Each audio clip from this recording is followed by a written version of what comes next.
안녕하세요. 23년 4월 18일 화요일. 오늘은 비트코인은 디지털 쓰레기라고 주장하는 것들에 대해서 제가 한번 반박을 한번 해보겠습니다.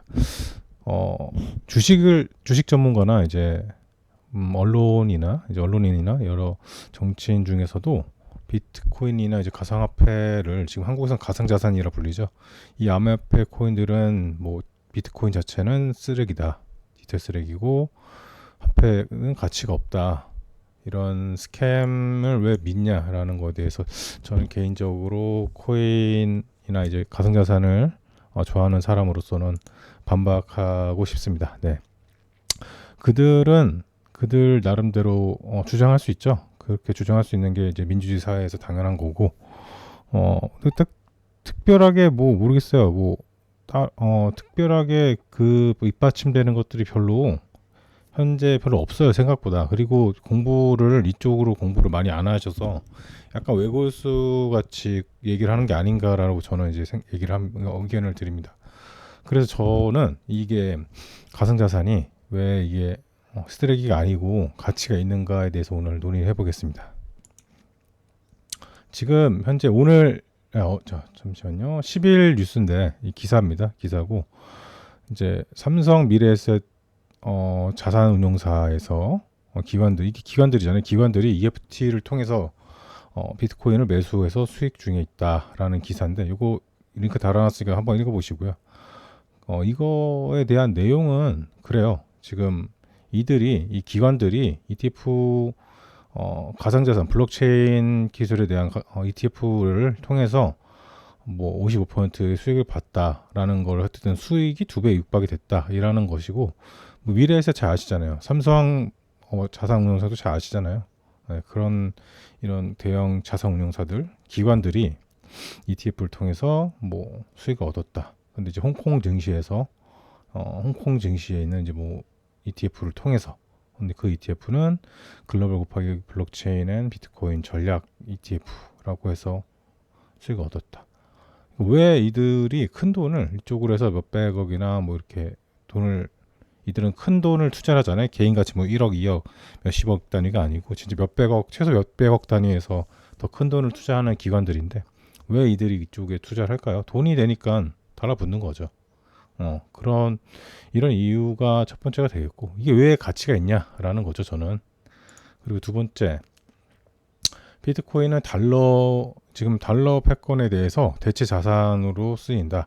이게 엣지가 될 수 있어요. 지금 뭐 빚들이 전 세계 국가나 우리나라 마찬가지고 이게 다 빚이 엄청 어마어마하게 쌓여서 그게 언젠가 버블처럼 폭탄을 터질 거다. 근데 이제 비트코인이라는 가상자산이 그거에 대해서 해치 역할을 할 거고, 저는 그렇게 보고 있고, 그리고 그들이라 하면 이거를 쓰레기라고 여기는, 이 가상자산을 쓰레기라고 여기는 사람들은 그냥 얘기하기를 비트코인은 기능도 없고 수수료도 엄청 비싸고 느리다. 맞아요. 맞는 말이고, 디지털 왕이라는 그런 상징성으로만 존재한다라는 게 그래서 맞아요. 맞고, 그러나 이거는 화폐의 가치와 마찬가지로 기관들 거래에서 인정받고 뭐 ETF도 발행돼 있고 뭐 돼 있다라는 거고, 그리고 이제 여기 보면은 이것도 뭐 기사의 하나 부분인데, 박성진 삼성운용 홍콩 법인장,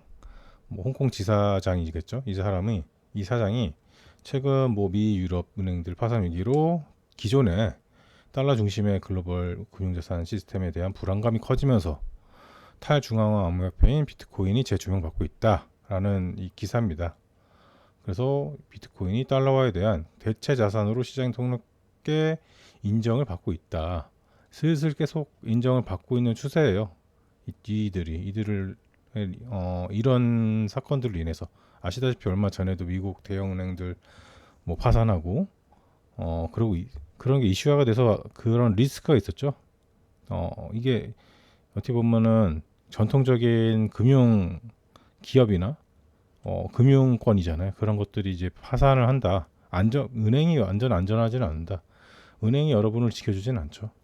그래서 그런 리스크들이 생기면서 암호화폐도 각광을 받고 있다라는 거고, 탈중앙화라는 게 이제 대부분이 아니고 이제 몇몇 큰 암호화폐에 의의잖아요.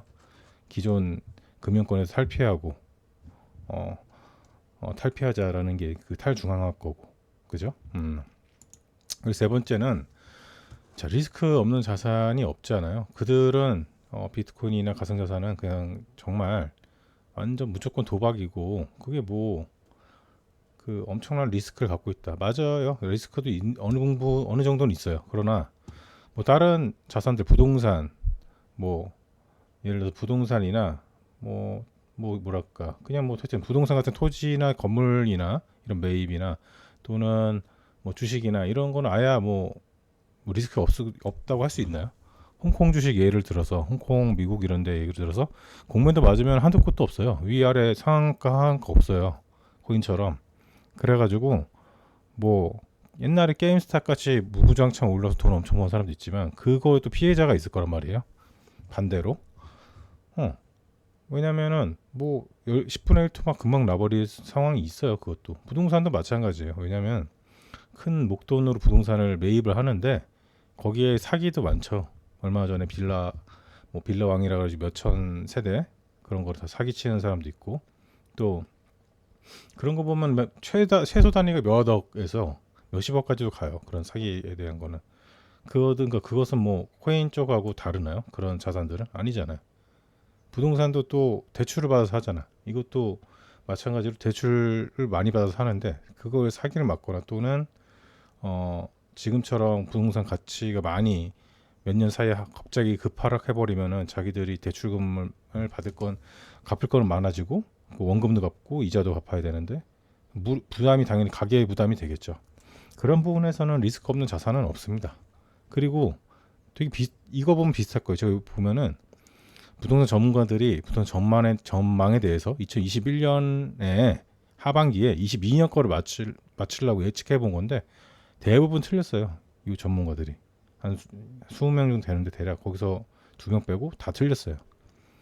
그러니까 약간 다른 주식, 코인, 부동산 다 마찬가지라는 얘기예요. 이 얘기는 내 말은 그들이 어느 분야에 다 전문가도 다 자기가 틀립니다. 이쪽 분야들은 이 자산에 대한 분야는 틀린 경우가 많아요. 뭐 코인도 마찬가지고 주식도 마찬가지고 절대적이라는 건 없다. 그래서 저는 약간 동일하다 라고 봅니다. 그 네 번째, 중국 국영은행권 홍콩 암호화폐 기업과 계좌 개설. 이거는 이제 지금 6월 달에 홍콩 거래소가 완전히 제가 알기로 완공되는 걸로 알고 있거든요. 홍콩 쪽이 가상화폐 거래소 역할을 해서 예전에 금융 허브였던 그런 패권을 다시 차지하겠다라는 게 이제 중국의 굉장한 포부가 있죠. 근데 이제 가상자산을 좀 밀겠다라는 거고, 꾸준한 이제 그쪽으로 기관과 자본들의 암호화폐가 유입이 되고 있다. 자본이 많이 움직이고 있다. 중국이 좀 많이 밀 거라고 저는 봅니다. 왜냐면 그게 진짜 예전에 홍콩이 금융의 허브 역할, 동서양을 잇는 금융의 허브의 역할이 1등이었어요. 지금은 싱가포르로 다 뺏겼는데 1등이었어. 근데 그게 이제 암호화폐 이쪽 가상자산 쪽에 여러 다시 이쪽 패권을 차지하려고 할 겁니다. 왜냐하면 경제는 뭐 중요하잖아요. 뭐 그게 공산당이든 민주주의든 또는 공사주의든 사회주의든 어느 그 사상을 갖고 있던 어쨌든 간에 그런 경제는 국가가 먹고 사는 거에서 정말 필수적이잖아요. 개인뿐만 아니라 국가도. 그래서 이 중국 정부 쪽은 확실히 그쪽에 손을 댈 거고 암호화폐는 이 시점 이후로 더 성장할 거라 봅니다. 더. 그래서 어쨌든 요 지금 기사에 발췌한 건데 중국의 이제 대형은행 뭐 여기 보면은 중앙 온라인 PNC 보험 그리고 최대 가상은행인 GA은행, GA뱅크 이런데 암호화폐 기업의 결제은행의 역할을 맡게 된다. 이 역할이 나오는 거예요. 이 은행은 법정화폐를 입출금 업무를 맡고 이쪽은 당연히 암호화폐 역할을 맡고 지금 예시를 들면 그냥 업비트와 이제 K뱅크 또는 이제 비썸하고 농협 이런 식으로 되겠죠. 그리고 이대 은행은 암호화폐 기업의 계좌 서비스를 제공할 뿐만 아니라 공인거래소에 예치된 토큰을 홍콩 달러, 중국 위안화, 미국 달러로 인출할 수 있는 결제 은행 역할을 하게 된다. 이거는 또 역할을 나타내는 거예요. 거래소와 이런 뭐랄까 은행 기존 은행권에 대해서 역할을 어떤 간에 국영은행이 이쪽으로 계좌 개설을 한다, 움직인다라는 거고. 다섯 번째, 저는 이제 어쨌든 간에 이런 이유들로 비트코인은 전혀 쓰레기가 아니고 가치가 있다. 물론 기능에 대해서 비판받을 수가 있어요. 더 그걸 업그레이드를 더 하지 않는 이상은 국가 간의 화폐로 쓰기도 만만치 않기도 하고 그렇긴 한데, 어쨌든 지금 상징적으로 디지털 화폐, 이 가상화폐 쪽에서는 왕이잖아요. 거의 제왕, 황제 같은 역할을 하고 있잖아요. 그래서 그쪽 분야를 대표하고 있어요. 아시다시피.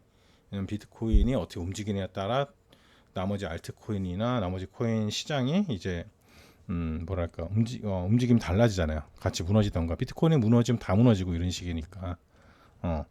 어쨌든 그래서 그거는 그 여러 가지 이런 이유들 때문에 그들은 쓰레기가 아니고 가치가 있다. 그리고 앞으로는 계속 변화가 될 거다. 자, 제 관점을 한번 담아봤는데 앞으로 에너지 중심과 이제 디지털화 중심 시대가 될 거다라는 거고, 여러분들 많이 봤을 거예요. 이런 내용 뭐 뻔할 수도 있는데 원자재가 중요한 시점은 우리가 뭐 여러 가지 작년부터 뭐지 석유 파동 뭐 이런 거 원유 쪽이 이제 엄청 가격이 올라가고 이러면서 좀 느끼기도 했고, 전기값도 아시다시피 많이 올라갔죠. 그러니 뭐 그런 이유가 여러 가지 이유가 있겠는데, 정치적인 이유 또 현실적인 이유가 있는데, 어쨌든 그렇게 에너지들은 앞으로도 계속 비싸지고 중요해질 거다 라는 거고, 또 이제 AI나 로봇들이 대체를 해서 코로나 팬데믹 시기가 사실상 거의 마무리됐잖아요. 우리가 지금 이제 거의 마무리된 끝에 단계에서 이제 그런 단계인데, 이런 게 그동안 한 몇 년간, 한 2년에서 2년 반 정도, 2020년이었나? 하여튼 20년도부터 시작된 그 코로나가 23년 현재 4월, 약간 그 사이에 몇 년 사이에 습관 같은 게 생겼죠. 비대면 습관. 그렇게 해서 뭐 이제 재택근무도 늘어나고 이런 습관들이 생긴 거죠. 이미 우리는 길들여진 것도 있고 약간 그렇게 진화가 된 것도 있죠. 그런 게 있고, 그래서 이제 동전 지폐들이 이제 원자재를 쓰이잖아요. 뭐 동전은 구리 이런 거를 많이 구리 이런 거 많이 쓰고, 지폐는 종이 당연히 이런 게 쓰이고, 그리고 잉크 같은 게 쓰이겠죠. 그거를 또 만들기 위해서 전기가 쓰일 거고, 당연히 뭐 전기나 석유 이런 거 이용하겠죠.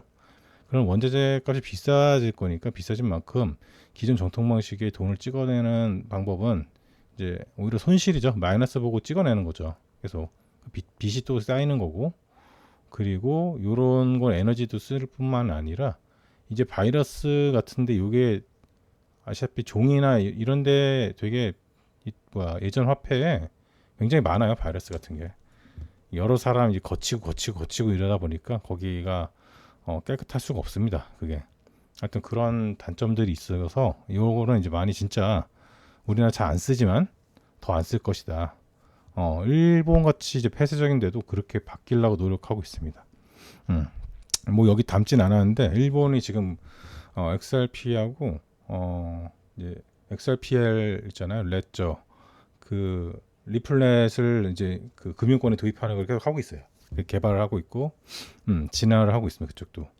일본이 진짜 폐쇄적이거든요. 아직도 화폐를 많이 쓰기도 하고 이제 시골 같은 데 더 많이 쓰고, 그런데 거기조차도 지금 변화가 하고 있고, 어쨌든 인류는 계속해서 편리함과 효율성을 추구하는 게 인류잖아요. 우리가 진화를 계속하고 그렇게 진화를 해왔어. 그래서 이런 진화들은, 앞에 말하는 진화들은 디지털 화폐의 성장에 불씨가 될 것으로, 불씨는 이제 작아졌다가 이제 점점 커지겠죠. 그리고 또한 국가 운영 자금이나 세금 때문에 가상화폐를 자산으로 채택할 수밖에 없습니다. 우리 언젠가는 4대 보험을 채택하는 우리 안에 건강보험이죠. 건강보험료를 채택하는, 예를 들어서 그런 데는 재산이 기준점을 삼잖아요. 그 재산 안에 가상화폐를 정말 세팅하는 날이 제가 보기에는 길지 않을 거예요. 2, 3년 안에 무조건 그렇게 세팅해서 해야 국가들도 좋아할 거예요. 국가라는 존재하기 위해서 돈이 필요하니까 그 운영자금 벌기 위해서 이 가상자산은 당연히 쓰레기로 취급 안 하고, 걔네들이 이득을 보려면, 그 권력자들이 이득 보려면 이거는 자산을 인정해서 세금으로 반영해야 됩니다. 그래야지 다 그들이 잘 먹고 잘 살죠. 국가도. 어쨌든 그런 날이 올 수밖에 없다.